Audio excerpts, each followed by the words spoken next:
নতুন একটা ব্লগে সকলকে স্বাগতম। গুড ইভিনিং সবাইকে। এখন ওই 5:30 6টা বাজে। তো আমাদের ওই যে হোটেলের যে ব্যালকনি, মানে হোটেল না ঠিক, আবার বারবার আমি ভুল করছি হোটেল বলে, এটা অ্যাকচুয়ালি গেস্ট হাউস, মানে ভারত সেবাশ্রম সংঘের গেস্ট হাউসের আমাদের এই যে রুমটা, এই রুমটাই আমাদের। তো এইটার যে ব্যালকনি, সেই ব্যালকনিতে চেয়ার নিয়ে রুম ট্যুরের ভিডিওটাতে দেখেছিলে যে রুমের ভিতরে যে চেয়ারটা ছিল, সেই চেয়ারটাকে আমি বাইরে নিয়ে এসে ব্যালকনিতে এসে বসলাম। মা ওইখানে দাঁড়িয়ে আছে, আর বাবা একটুখানি ওই কপিলমুনির আশ্রমের ওদিকে গেছে, যে মানে সন্ধেবেলা আশ্রমটা কেমন। তো আরেকটু পরে বাবা এলে আমি আর বাবা একটু বেরোবো, একটু বাইরে চপ ভাজছে, তো চপ খেতে যাব। আর এদিকে মা এখানে দাঁড়িয়ে আছে, আমি আর মা দাঁড়িয়ে আছি, আর সামনেই ভারত সেবাশ্রম সংঘটা দেখা যাচ্ছে। দাঁড়া তোমাদেরকে দেখাচ্ছি।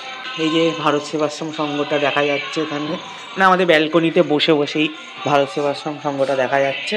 আর এই যে মাও রয়েছে, আমি আর মা এখানে ব্যালকনিতে বসে আছি। বাবা এলে চপ খেতে বেরোবো। পার্ট 4টা তো ওই গেস্ট হাউসের ব্যালকনিতে বসে শুরু করলাম। তো এটা মেবি কালকে সকালে অবধি চলবে। আমরা গঙ্গাসাগর থেকে বেরিয়ে বকখালি যাচ্ছি, এতক্ষণে তোমরা থাম্বনেইল আর টাইটেল দেখে বুঝেই গেছো। তো বকখালি পর্যন্ত চলবে, কালকে সকাল পর্যন্ত। তো এই ব্লগটা এখান থেকে শুরু করছি। তো চলো পার্ট 4টা দেখতে থাকো। তো আমি এখানে বেগুনি আর আলুর চপ নিয়েছি, একটা বেগুনি একটা আলুর চপ নিয়েছি। তো চলো এখন আমি বেগুনি আর আলুর চপটা খাই। প্রথমে বেগুনিটা খাই। তো বেসিক্যালি এই বেগুনি আর আলুর চপ দিয়েই সন্ধ্যেবেলা টিফিনটা মারি। তো তারপর সন্ধ্যা আরতি দেখবো, এখন 7:30টায় হবে সন্ধ্যা আরতি। আর কপিলমুনির আশ্রমে 7টায় হচ্ছে আরতি, আর এই ভারত সেবাশ্রম সঙ্গে 7:30টায়। তো আমরা এটাই দেখছি, কপিলমুনির আশ্রমেরটা যাচ্ছি না। আমি আরতিটা যাচ্ছি না, তার কারণ হচ্ছে কপিলমুনির আশ্রমের আরতিটায় ছবি ভিডিও কিছু তুলতে দেয় না, তাই ওটায় গিয়ে আর কি লাভ, এটাই দেখি। আমি তো এখানে বেগুনিটা খাচ্ছি, প্রায় অর্ধেক খাওয়া হয়ে গেছে। আর এদিকে মা হেলেঞ্চা শাকের চপ নিয়েছে, হেলেঞ্চা শাকের চপ গরম আছে মা বললো, তো মা খাচ্ছে। গরম লাগছে। হেলেঞ্চা শাকের চপ খাও। আলুর চপটা নিলাম, আলুর চপটা খাবো। আলুর চপটা দেখাই, এই যে আলুর চপটা খাচ্ছি। আর মা এখানে হেলেঞ্চা শাকের চপ কেমন? হেলেঞ্চা শাকের চপটা খেতে পারছিস না? আমি আলুর চপ আর বেগুনি। বাবাকে খুঁজতে বেরিয়েছি আমরা, এখন কপিলমুনির আশ্রমের দিকে যাচ্ছি বাবাকে খুঁজতে।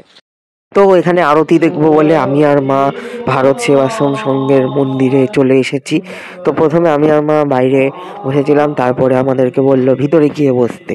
তো যারা আমাদের সঙ্গে আরও অনেকেই বাইরে বসেছিল, তারা আমরা সবাই মিলে তারপর মন্দিরের ভিতরে গিয়ে বসলাম। তো ভিতরে গিয়ে বসার পরে এখন আরতি শুরু হবে। তো চলো আরতিটা দেখি।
তো এখানে আরতি শেষ হওয়ার পরে আমাদেরকে প্রসাদ দিয়েছে।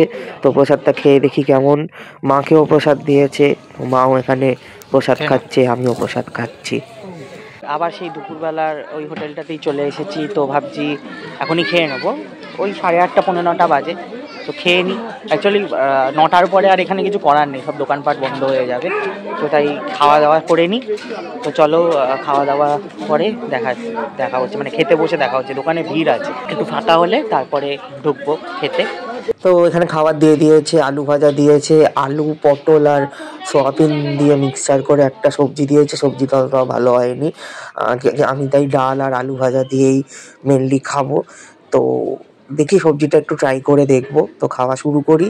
আর এখানে আমাকে ডিমের ঝোল দিয়ে দিয়েছে, ডিমের ঝোল ডিম কারি। বাবাও সেম নিয়েছে, সবজি ভাত আর ডিমের ঝোল নিয়েছে। আর মা এখানে ভোলা মাছ নিয়েছে, তো মা ভোলা মাছ নিয়েছে। তো চলো খাওয়াটা শেষ করি। মোটামুটি খাবার ভালোই, একই রকম। আমরা এখন ভোরবেলায় বেরিয়ে পড়েছি। অ্যাকচুয়ালি কালকে রাত্রিবেলা না একটা গন্ডগোল হয়েছে। আমি আজকে মানে এডিট করতে গিয়ে দেখলাম কালকে রাত্রিবেলা খাওয়া দাওয়ার পরে আমি একটা ক্লিপ তুলেছিলাম, সেটাতে আমি গুড নাইট বলেছি। মানে খাওয়া দাওয়ার পরে হোটেলে ফিরে একটা গুড নাইট বলেছিলাম একটা ক্লিপে, একটু আর কথাও বলেছিলাম। সেই ক্লিপটা আমি আর খুঁজে পাচ্ছি না, মোবাইলে নেই। তো যাই হোক, তো ওই জন্য কালকে খাওয়া দাওয়ার পরে সকালবেলা হয়ে গেছে। এখন আমরা গঙ্গাসাগরের কপিলমুনির আশ্রম আর স্নানের যে ঘাটটা রয়েছে বা সাগরটা রয়েছে, গঙ্গাসাগরের যে সমুদ্র রয়েছে, সেখানে যাচ্ছি। দেখি সানরাইজ বা মানে সূর্যোদয় দেখা যায় কিনা। এখানে সকাল সকাল কীর্তন হচ্ছে, এই যে। তো দেখি সানরাইজ দেখা যায় কিনা। সূর্য হালকা হালকা উঠছে, মানে ভোর হচ্ছে আর আস্তে আস্তে। তো দেখি। তো সকলকে গুড মর্নিং। তো যাই। কালকে যে রাস্তাটা আমরা টোটো করে এসেছিলাম ওই দিক দিয়ে, আজকে এই যে মেলার মাঠ, এই মেলার মাঠের মধ্যে দিয়ে আমি আর বাবা হেঁটে হেঁটে চলে এসেছি। আর ওখানে দুটো ষাঁড় লড়াই করছে। তো আমরা আজকে হেঁটে হেঁটে যে রাস্তাটা কালকে টোটো করে এসেছিলাম, সেই রাস্তাটা আমি এই মাঠের মধ্যে দিয়ে হাঁটতে হাঁটতে মর্নিং ওয়াক করতে করতে হেঁটে হেঁটে চলে এসেছি। এখন দেখি ওই স্নানের ঘাটের ওখানেই যাবো।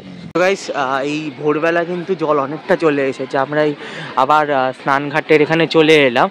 তো তোমরা দেখতেই পাচ্ছ জল অনেকটা চলে এসেছে। আমরা কালকে দুপুরবেলা যখন এসেছিলাম তখন কিন্তু এতটা জল ছিল না, এখন কিন্তু বেশ অনেকটাই জল চলে এসেছে। তো চলো সামনে যাই আরো। ভালো উঠছে,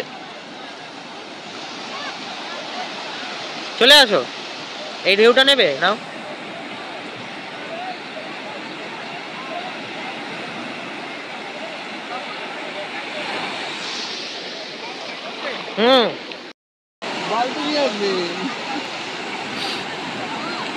যারা নামতে ভয় পান তারা বালতি নিয়ে সমুদ্রে, এটা সমুদ্র, হ্যাঁ সমুদ্রের জল বালতি করে এসে তো হতেই পারে, কি আছে। মানে জলে আমি আর বাবা জলে কায়দাবাজি করতে গিয়ে খেয়ালই করিনি যে কখন সূর্য উঠে গেছে। এখনই জাস্ট উঠলো, হালকা সূর্য উঠেছে, পুরো সূর্য ওঠেনি। তো এই যে হালকা সূর্য উঠেছে, কিন্তু সূর্য ওঠাটা দেখতে পারিনি, ঘাপ করে সূর্যটা বেরিয়ে গেল। তো দেখি কালকে সূর্যোদয় তুলতে পারি কিনা। ঘাপ করে সূর্যটা বেরিয়ে গেছে। যাই হোক, ভালো, সূর্যটা একদম আরো ভালো করে উঠে গেছে, দারুণ লাগছে। আমরা এখন রুম ছেড়ে দিচ্ছি। আমরা এখন গঙ্গাসাগর থেকে বেনুবনের উদ্দেশ্যে রওনা দেব। এখন প্রায় 7:10-15 বাজে। তো আমরা এখন এখান থেকে গঙ্গাসাগর থেকে ডাইরেক্ট বকখালি যাব। তো গঙ্গাসাগর থেকে বকখালি যাওয়ার ফুল ভিডিও আসছে, ব্লগ আসছে, যেটা আমি বলেইছিলাম এই পার্ট 4-এর সাথে অ্যাটাচড করে দেবো, মানে গঙ্গাসাগর থেকে বকখালি যাওয়ার ব্লগ। তো চলো এখন আপাতত আমরা এই ভারত সেবাশ্রম সংঘের গেস্ট হাউসটা ছেড়ে এখান থেকে ভারত সেবাশ্রম সঙ্গে সামনে থেকেই টোটো নেব। টোটো করে আমরা বকখালি মানে বেনুবন যাব, তারপর সেখান থেকে বকখালি। তো চলো বাইরে গিয়ে টোটোয় উঠে দেখা হচ্ছে। ভারত সেবাশ্রম সংঘ থেকে বেরিয়ে পড়লাম, বেরিয়ে পড়ে এখন টোটোতে উঠবো। তো চলো টোটোতে উঠি।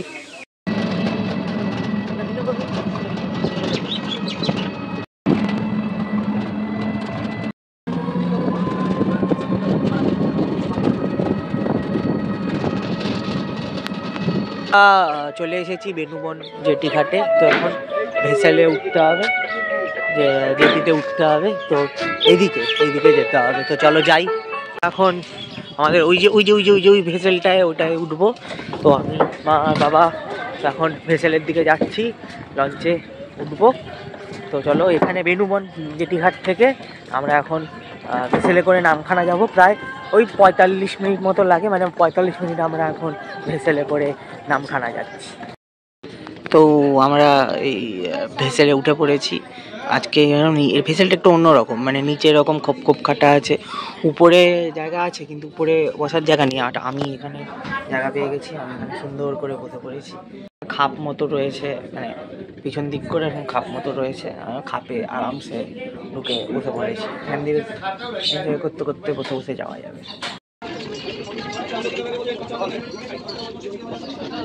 গাইস, এই যে আমাদের ভেসেল এখন ছাড়ছে, এই যে ছেড়ে দিয়েছে। তো চলো রওনা দেওয়া যাক, আর এখান দিয়ে দেখতে দেখতে যাবো, এনজয় করতে করতে যাবো।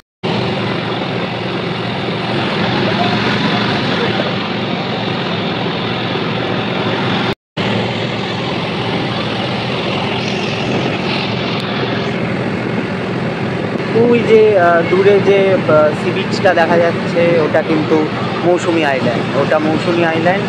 এখান দিয়ে দেখা যায়, মানে অ্যাকচুয়ালি বেলুবনের উল্টো দিকেই ওই দিকেই মৌসুমী আইল্যান্ড।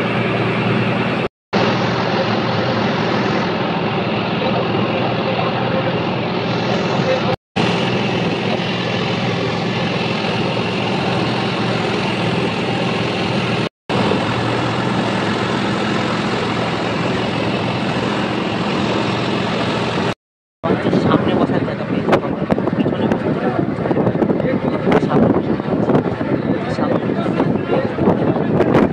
বাবা দাঁড়িয়ে আছে, এখানে বাবাও দাঁড়িয়ে আছে। আমি আর বাবা দুজনে লঞ্চের সামনে জায়গা করে লঞ্চের সামনের ভিউ দেখতে পেলাম। আর লঞ্চের সামনের ভিউটা ঠিক এরকম।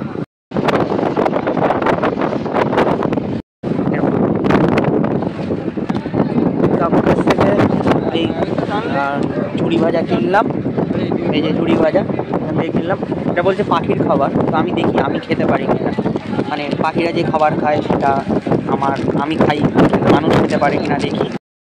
এই কাকু বললো এইটার নাম হচ্ছে মদন কটকটি। দেখি এই মদন কটকটি যেমন খেতে বলি।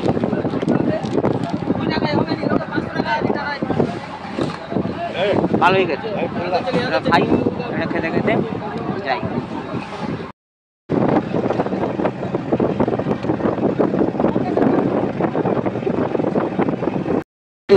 প্রচুর জাহাজ দাঁড়িয়ে আছে, যেহেতু সমুদ্রটা কাছেই, ওই জন্য এখান থেকে কিন্তু জাহাজরা যাতে সমুদ্রে সহজেই চলে যেতে পারে, ওই জন্য জাহাজ পার্কিং করে রেখেছে। বলা যেতে পারে এটা জাহাজের পার্কিং লট। প্রচুর জাহাজ দাঁড়িয়ে আছে এখানে। তো আমরা প্রায় নামখানার কাছাকাছি চলে এসেছি। তো চলো এবার নামখানাতে নামবো, নামখানাতে নেমে তারপর ওখান থেকে টোটো ধরতে হবে, টোটো করে বকখালি যাব। তো আমরা প্রায় নামখানার কাছাকাছি চলে এসেছি, আর এখানে প্রচুর জাহাজ, প্রচুর জাহাজটা হেভি লাগছে। আরও অনেক জাহাজ দাঁড়িয়ে আছে এখানে, প্রচুর জাহাজ দাঁড়িয়ে আছে। আর আমার সামনেই একটা জাহাজ আছে, ও দারুণ দারুণ। এটা জাহাজের পার্কিং লট, বুঝলে, এটা জাহাজের পার্কিং লট। এই জাহাজটা বরিশালের জাহাজ, বাংলাদেশের বরিশালের জাহাজ। এই যে এটা বরিশালের জাহাজ।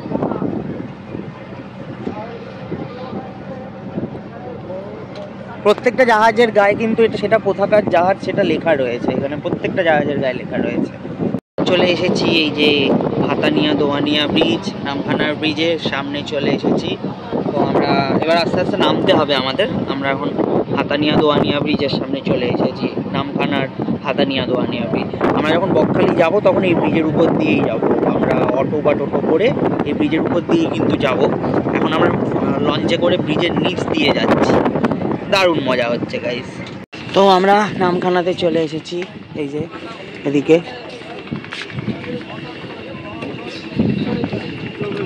বাবা মা এখন আসেনি, আসছে।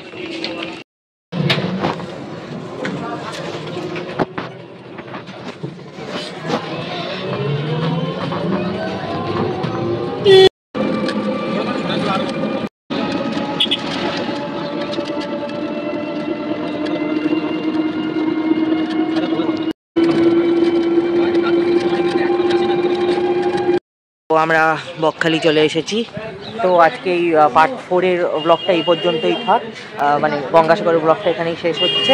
তো এখন এবার থেকে বকখালির ব্লগ হবে। তো চলো বকখালিতে থাকবো, তো বকখালি ব্লগ এখান থেকে শুরু হচ্ছে। পার্ট 4-এর ব্লগটা কেমন লাগলো জানিও, ভালো লাগলে চ্যানেলটা সাবস্ক্রাইব করে দিও আর ভিডিওটা লাইক করে দিও। তো বকখালির ব্লগ আসছে, পরেই বকখালির ব্লগ আসবে, তো বকখালির ব্লগ দেখার জন্য চ্যানেলটা সাবস্ক্রাইব করে দিও।